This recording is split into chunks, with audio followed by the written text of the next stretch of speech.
PAS Selangor nafi mahu gerak solo pada PRU 16 nanti.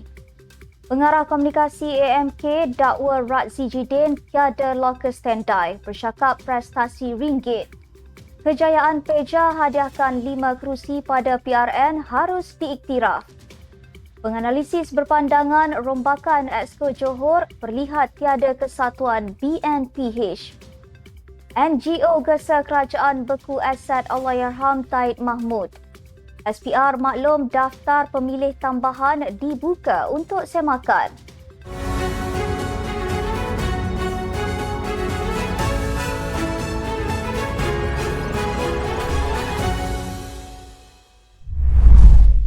Bismillahirrahmanirrahim. Assalamualaikum warahmatullahi wabarakatuh dan salam Malaysia Madani. Bersama saya Asma Ismail dalam Netstat News edisi tengah hari 22 Februari 2024 bersamaan 12 Syakban 1445 Hijrah.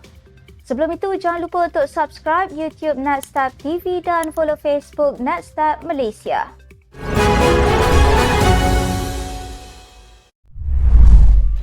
Slogan PAS for All bukan bermaksud kembali menyendiri dan solo. Sebaliknya, Ketua Penerangan PAS Zuk Ahmad menjelaskan jenama itu sebenarnya hanya mahu untuk menarik sokongan rakyat terutama bukan Melayu Islam mendekati PAS yang selama ini berdepan pelbagai stigma. Ahad lalu PAS Selangor menyatakan keyakinan memimpin negeri itu pada PRU 16 sekaligus menjadikannya lebih berdaya saing dengan pendekatan PAS for All merangkumi semua kaum dan agama.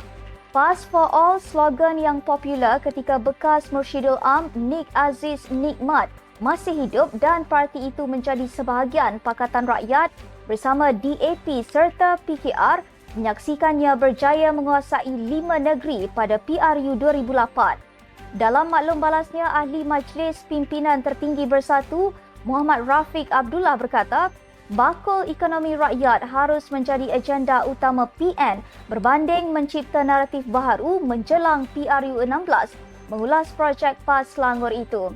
Adun Kuang itu turut mengingatkan pencapaian PN di negeri itu sebelum ini adalah atas tiket kebersamaan dan tiada parti mampu menang dengan sendiri jika bertanding solo.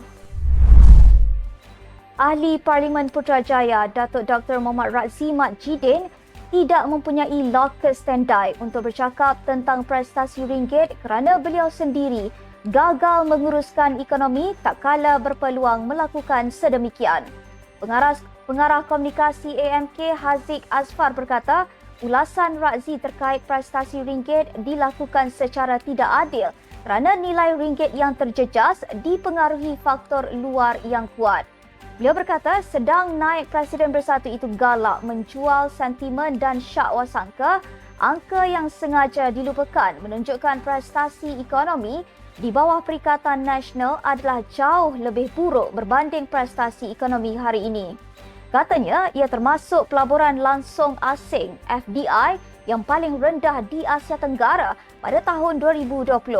PN juga mencatat inflasi yang tinggi mencecah 4.5%, kadar pengangguran tinggi serta puluhan ribu peniaga gulung tikar kerana polisi pelaksanaan Perintah Kawalan Pergerakan separuh masa.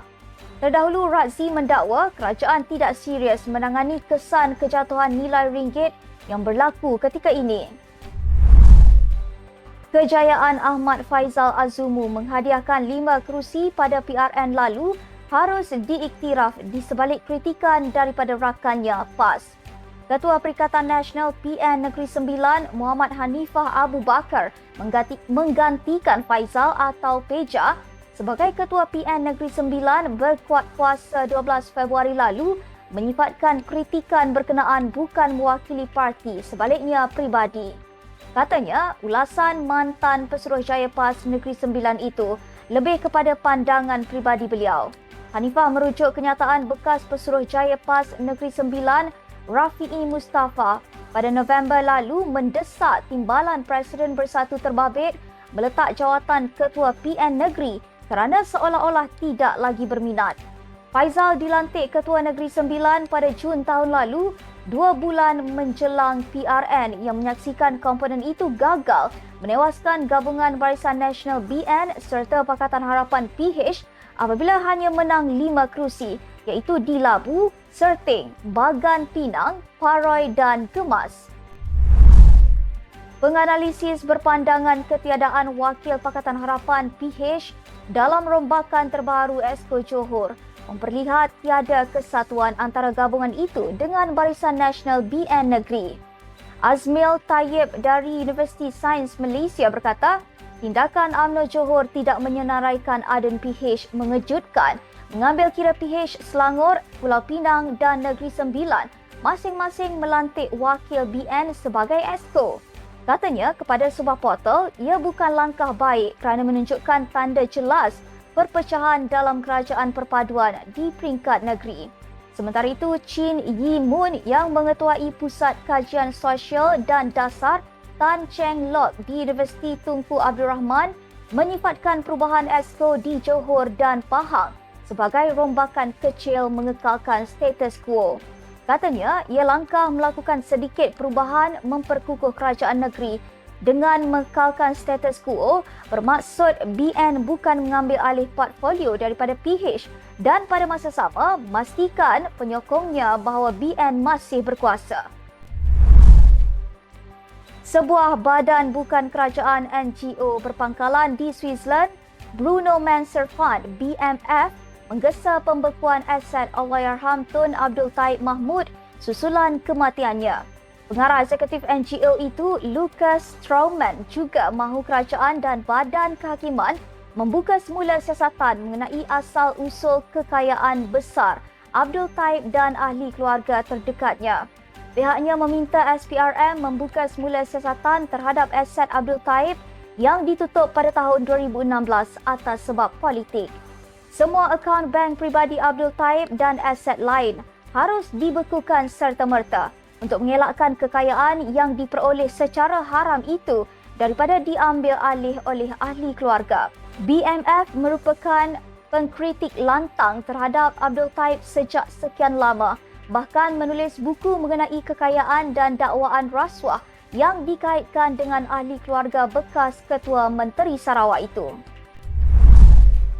Daftar pemilih tambahan bulan Januari 2024 dibuka untuk semakan selama 30 hari hingga 21 Mac ini. Menurut Setiausaha Suruhanjaya Pilihan Raya SPR, Dato' Ikmal Rudin Ishak, daftar itu mengandungi 36,978 nama warga negara yang berusia 18 tahun dan ke atas dalam tempoh 1 hingga 31 Januari 2024. Ia didaftarkan secara automatik sebagai pemilih baru. Katanya, senarai itu mengandungi 6,692 orang pemilih berdaftar yang bertukar bahagian pilihan raya dan 1,137 orang pemilih bertukar status atau kategori pengundi. Beliau berkata, warga negara yang berumur 18 tahun dan ke atas dalam tempoh 1 hingga 31 Januari 2023 serta mana-mana pemilih berdaftar yang telah memohon pertukaran bahagian pilihan raya atau pertukaran status diminta menyemak nama mereka dengan melayari portal rasmi SPR.